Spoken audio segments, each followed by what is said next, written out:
Hello students, welcome to Amar tuition classes. आज मैं आपका 12th स्टैंडर्ड में जो अकाउंटेंसी में फर्स्ट चैप्टर हमारा चल रहा है उसका लेक्चर नंबर 7 ले रहा हूँ। लेक्चर नंबर 7 में हम इस चैप्टर के पार्टनरशिप के लॉन्ग सम सीखने वाले हैं। इस लॉन्ग सम का मैंने फॉर्मेट ऑलरेडी आपको एक्सप्लेन कर दिया है।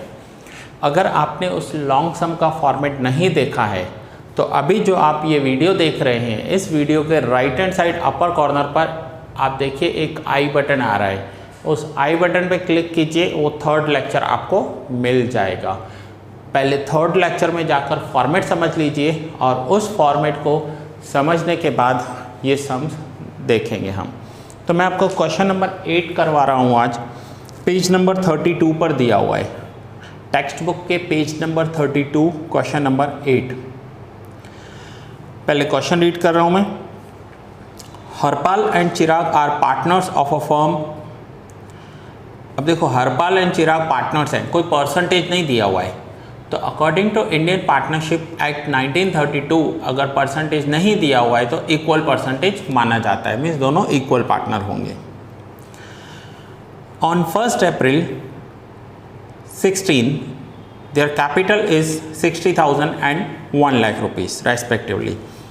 अब कैपिटल का सिंगल इफेक्ट होता है, आप सीख कर आए हो। तो यहाँ पर हमें दो अकाउंट बनाने होते हैं, profit and loss appropriation account and partners capital account. Profit and loss appropriation account में दो कॉलम बनते हैं।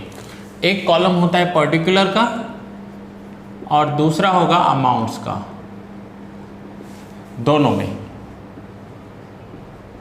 पर्टिकुलर एंड अमाउंट, ठीक है। और पार्टनर्स कैपिटल अकाउंट में डेट पर्टिकुलर। यहाँ पर मैंने लिखा है हरपाल एंड चिराग, मैंने शॉर्ट में लिखा है, आप पूरा नाम लिखोगे हरपाल एंड चिराग।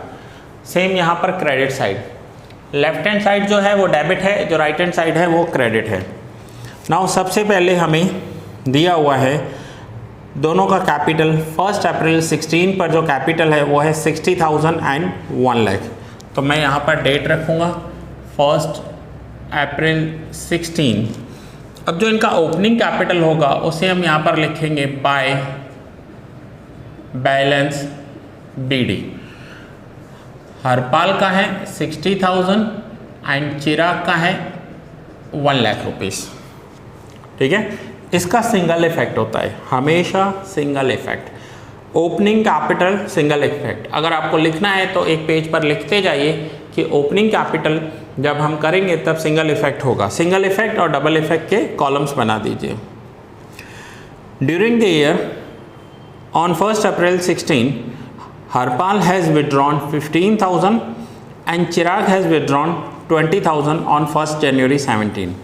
अब दोनों ने अलग अलग डेट्स पर ड्राइंग्स किए हैं। अब दोनों ने अलग अलग डेट्स पर ड्राइंग्स किए तो ड्राइंग्स डेबिट होते हैं।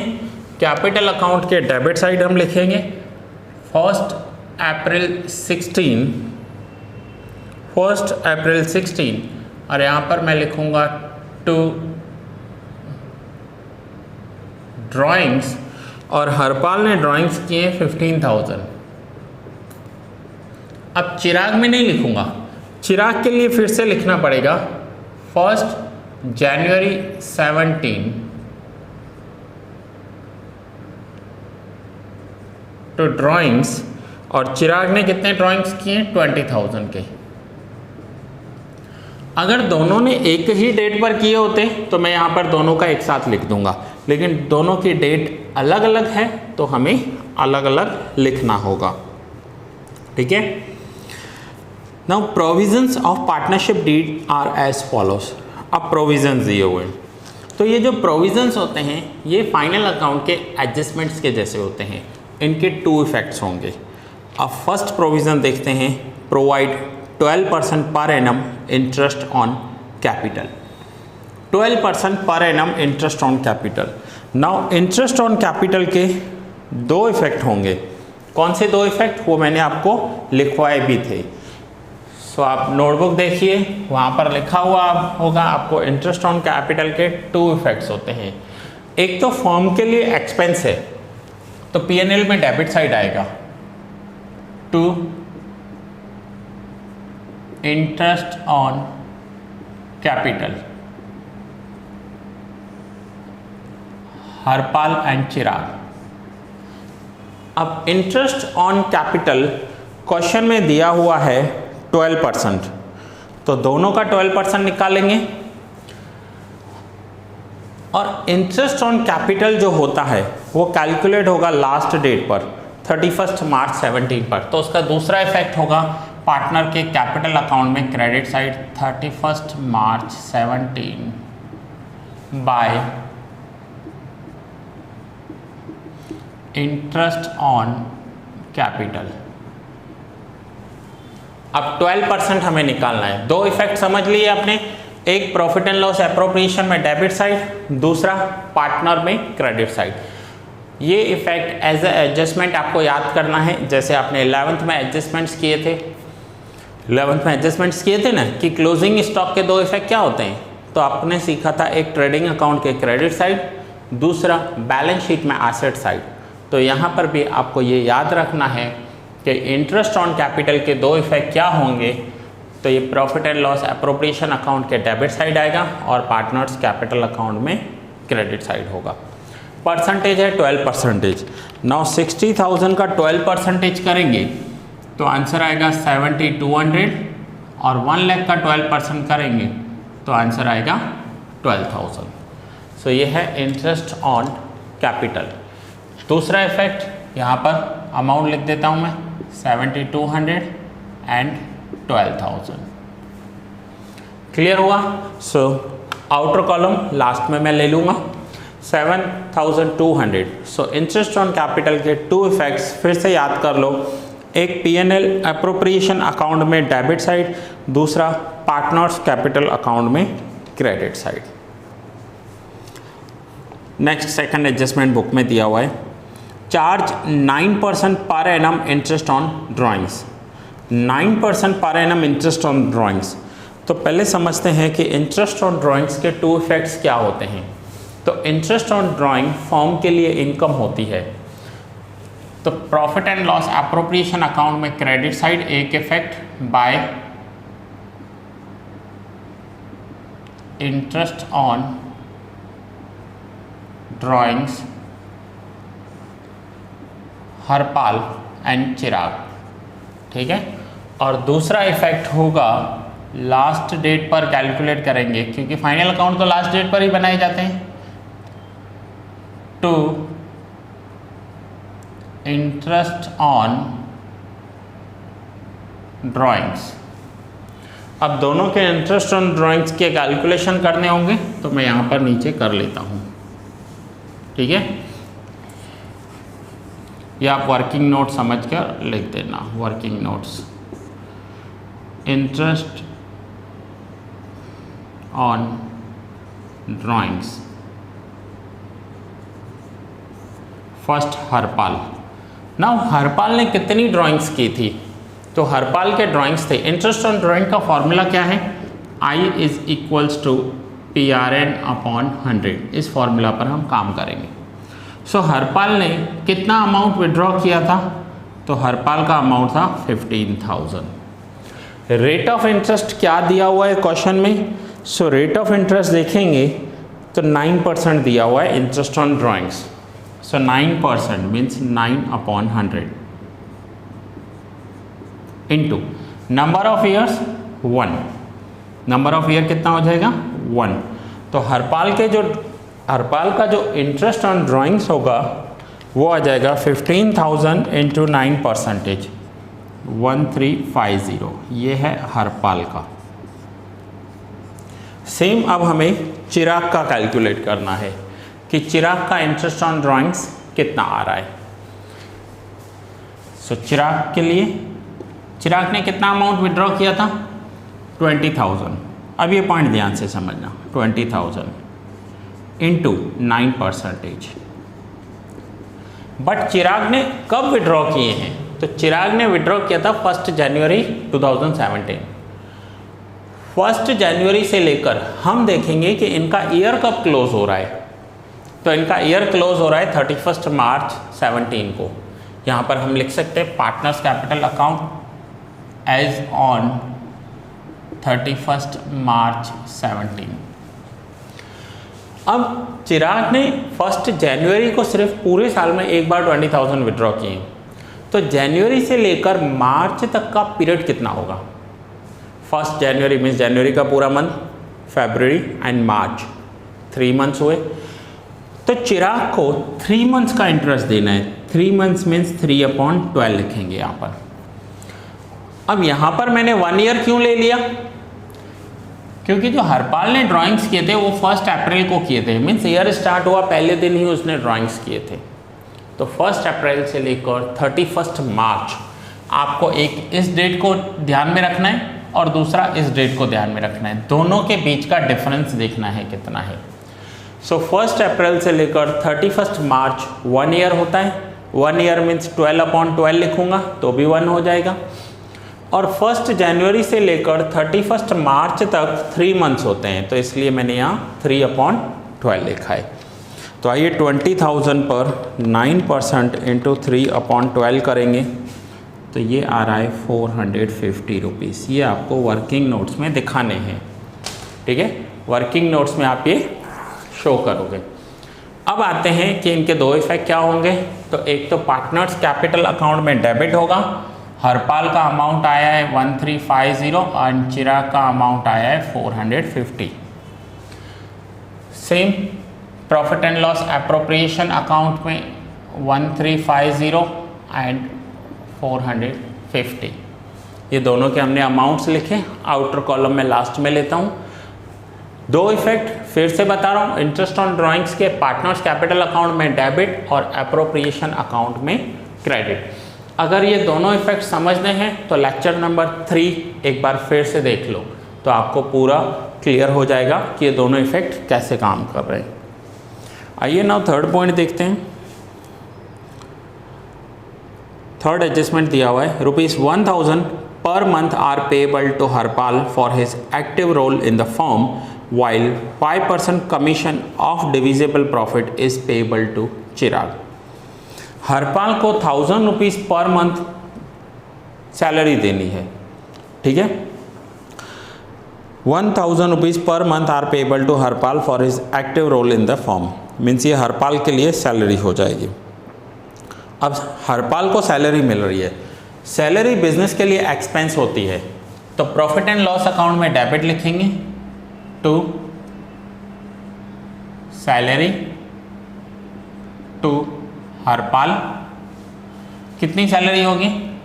तो 1000 पर मंथ है इंटू 12 पूरे साल का 12,000। पार्टनर की सैलरी होगी तो profit and loss appropriation account में लिखेंगे, लेकिन अगर किसी एम्प्लॉय की सैलरी होगी तो वो P&L अकाउंट में जाएगी। तो ये पार्टनर की है, एक तो profit and loss appropriation account में और दूसरा पार्टनर के कैपिटल अकाउंट में क्रेडिट करेंगे बाय सैलरी। और यहाँ पर हरपाल के कॉलम में लिखेंगे 12,000 और चिराग में लिखेंगे नील, चिराग को नहीं देनी है। अब यहाँ पर हमने क्रेडिट क्यों किया? क्योंकि पार्टनर के लिए इनकम है, फर्म में से किसी पार्टनर को सैलरी मिल रही है तो वो फर्म के लिए एक्सपेंस है, डेबिट किया। पार्टनर के लिए इनकम है तो क्रेडिट किया। तो यहाँ पर हम डेबिट करेंगे और यहाँ क्रेडिट करेंगे, ठीक है। तो ये था फर्म में से पार्टनर को सैलरी मिली। अब कमीशन देनी है चिराग को, और वो कमीशन कितनी देनी है? तो 5%। तो मैं यहाँ पर लिखूँगा टू कमीशन टू चिराग। कितनी कमीशन देनी है? 5% ऑफ प्रॉफिट, तो 5% मीन्स 5/100 ऑफ डिविजिबल प्रॉफिट। तो डिविजिबल प्रॉफिट पहले कैलकुलेट करेंगे फिर उसे कमीशन देंगे, बट कमीशन फर्म के लिए एक्सपेंस हो जाएगी और पार्टनर के लिए इनकम। तो मैं यहाँ पर लिखूँगा बाय कमीशन 5%। ये हरपाल को नहीं मिलेगी, ये सिर्फ चिराग को मिलेगी। सो जिस भी पार्टनर को जो भी अमाउंट मिलने वाला है वो उसके अकाउंट में हम लिखेंगे। कमीशन के 2 effect, profit and loss appropriation में डेबिट और पार्टनर के कैपिटल अकाउंट में क्रेडिट। तो आपको ये पता होना चाहिए कि दो इफेक्ट किसके होने वाले, तो जो भी एडजस्टमेंट्स होंगे उनके दो इफेक्ट होंगे, interest on drawings, interest on capital, salary, commission, इन सब पॉइंट्स के डबल इफेक्ट होंगे। बट कैपिटल रिकॉर्ड किया, ड्राइंग्स रिकॉर्ड की, अब प्रॉफिट रिकॉर्ड करूंगा, इन सब पॉइंट्स के सिंगल इफेक्ट होंगे। On 1st December 16, Harpal has given loan of 30,000 to the firm. Harpal ने फर्म को एक लोन दिया है 30,000 का। There is no provision for interest on loan in the partnership deed. Interest on loan के लिए पार्टनरशिप डीड में कोई भी प्रोविज़न किया हुआ नहीं है। अब अगर पार्टनरशिप डीड में कोई प्रोविज़न नहीं किया हुआ है तो आपको याद रखना है कि इंटरेस्ट ऑन लोन पार्टनर को 6% मिलेगा। आगे दिया हुआ है ही क्लेम्स 11% इंटरेस्ट ऑन लोन, जबकि इसने 11% क्लेम किया है। इन्होंने पार्टनरशिप डीड नहीं बनाई है, या बनाई भी है तो उसमें इंटरेस्ट ऑन लोन के लिए नहीं लिखा है। अगर इन्होंने लिखा होता तो 11% मिल सकता है, 11 लिखा हुआ हो तो, बट नहीं है तो 6% मिलेगा। बट ध्यान से पॉइंट को समझना, इंटरेस्ट ऑन लोन के इफ़ेक्ट्स एप्रोप्रिएशन में या कैपिटल में नहीं आते। इंटरेस्ट ऑन लोन फर्म के लिए फाइनेंशियल एक्सपेंस है, वो प्रॉफिट एंड लॉस अकाउंट में डेबिट साइड आता है। प्रॉफिट एंड लॉस अकाउंट में डेबिट साइड आता है, यहाँ पर कहीं भी रिकॉर्ड नहीं होगा। तो नीचे एक नोट लिख देना आप जब सम कंप्लीट हो, interest on loan will not be recorded in profit and loss appropriation account and capital account, but it will be recorded in profit and loss account as financial expense। तो यहाँ पर इसका कोई भी effect नहीं आएगा। आगे क्वेश्चन कंटिन्यू करता हूँ। The profit of the firm on 31st March was 79,400। Profit 79,400 है before above mention provisions and after charging interest on loan. इन सभी प्रोविज़न से पहले और इंटरेस्ट ऑन लोन के बाद, तो हमें हमेशा यही प्रॉफिट चाहिए होता है कि जो इंटरेस्ट ऑन लोन के बाद हो और इन सभी प्रोविज़न से पहले हो। नाउ प्रॉफिट ये आया कहाँ से, तो मैंने आपको लेक्चर नंबर 3 में एक्सप्लेन किया था कि पहले आप ट्रेडिंग अकाउंट बनाओगे जिसमें से जीपी निकलेगा, वो ट्रांसफ़र होगा प्रॉफिट एंड लॉस अकाउंट में। प्रॉफिट एंड लॉस अकाउंट में से नेट प्रॉफिट निकलता है और वो ट्रांसफ़र होता है profit and loss appropriation account में। तो profit and loss appropriation account में क्रेडिट साइड यहाँ पर मैं लिखूँगा by profit and loss account, bracket में नेट प्रॉफिट, और वो जो अमाउंट दिया हुआ है वो क्वेश्चन में दिया हुआ है आपको 79,400। सो 79,400 दिया हुआ है। तो पहले हम ट्रेडिंग अकाउंट बनाएंगे, फिर पीएनएल बनाएंगे, फिर एप्रोप्रिएशन होगा, उसके बाद कैपिटल होगा और कैपिटल के बाद बैलेंस शीट होगी। तो जब आप फाइनल अकाउंट करोगे तो trading, PNL, appropriation, capital and balance sheet सब एक साथ बनाने होंगे। यहाँ पर हम प्रैक्टिस कर रहे हैं पीएनएल, एप्रोप्रिएशन और कैपिटल की। जैसे आप फाइनल अकाउंट करो तो आपको प्रॉब्लम ना हो। तो क्लियर हुआ फ्रेंड्स ये पॉइंट आपका। अब हमें क्या करना है आगे, सम तो कंप्लीट हुआ, सम को क्लोज करना है। पहले हम profit and loss appropriation account में से प्रॉफिट कैलकुलेट करेंगे और फिर उस प्रॉफिट को पार्टनर्स को डिस्ट्रीब्यूट कर देंगे। तो आइए देखते हैं प्रॉफिट कितना हुआ है। तो मैं यहाँ पर सम क्लोज करने के लिए पहले क्रेडिट साइड टोटल देख लूँ कितना हो रहा है। तो आउटर कॉलम लेने हैं हमें 1350 प्लस 450 1800, और यहाँ पर भी आउटर कॉलम लेना है हमें 7200 प्लस 12,000 19,200। अब ध्यान से समझना मैं आगे क्या कर रहा हूँ। पहले मैं क्रेडिट साइड का टोटल कर रहा हूँ 79,400 प्लस 1800। तो तो ये हुआ 81,200। नाउ 81,200 में से पहले मैं ये दोनों पॉइंट्स माइनस कर रहा हूँ। 19,200 माइनस 12,000, तो आंसर आया है 50,000। मीन्स इनका प्रॉफिट है 50,000, बट कंडीशन थी कि जो इनका डिविजिबल प्रॉफिट होगा उसका 5% कमीशन देना है चिराग को। तो 50,000 का 5% कितना होगा? 50,000 का 5% होगा 2,500। सो ये जो पॉइंट हमने बाकी रखी थी कि चिराग को कमीशन देना है वो है 2,500। ठीक है, क्लियर हुआ? 2,500 चिराग को कमीशन देनी है। अब चिराग की कमीशन देने के बाद 50,000 में से 2,500 कमीशन देने के बाद हमें कितना प्रॉफिट बचा? तो आप कैलकुलेटर पर माइनस करके देखिए कि 50,000 में से 2,500 कमीशन माइनस करने के बाद जो अमाउंट बचा दैट इज़ 50,000 माइनस 2,500। तो मैं यहाँ पर रफली आपको करके दिखाऊँ, 50,000 में से 2,500 माइनस हो गया तो बचा 47,500। तो अब मैं यहाँ पर लिखूँगा ये 47,500 जो प्रॉफिट है, इस प्रॉफिट को बोलते हैं डिविजिबल प्रॉफिट। डिविजिबल प्रॉफिट क्यों बोलेंगे? क्योंकि अब ये प्रॉफिट पार्टनर्स में डिवाइड होने जा रहा है। ये प्रॉफिट पार्टनर्स में डिवाइड होने जा रहा है, इसलिए इसे डिविजिबल प्रॉफिट बोलेंगे। तो मैं यहाँ पर ये प्रॉफिट भेजूंगा पार्टनर्स के कैपिटल अकाउंट में, टू कैपिटल अकाउंट, ब्रैकेट में लिखूंगा DP, DP that means divisible profit, Harpal and Chirag.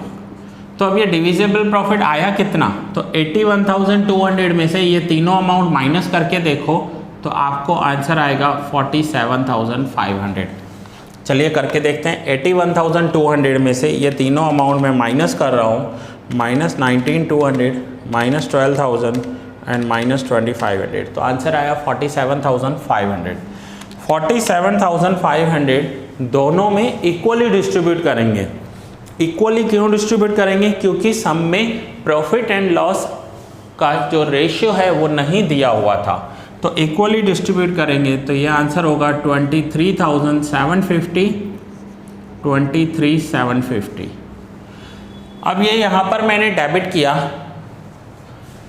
Profit के दो इफेक्ट, एक एप्रोप्रिएशन में डेबिट और पार्टनर्स में क्रेडिट। तो यहाँ पर हम लिखेंगे profit and loss appropriation account, bracket में लिखेंगे डिविजिबल प्रॉफिट, और वो दोनों को जो मिला है दैट इज़ 23,750, 23,750।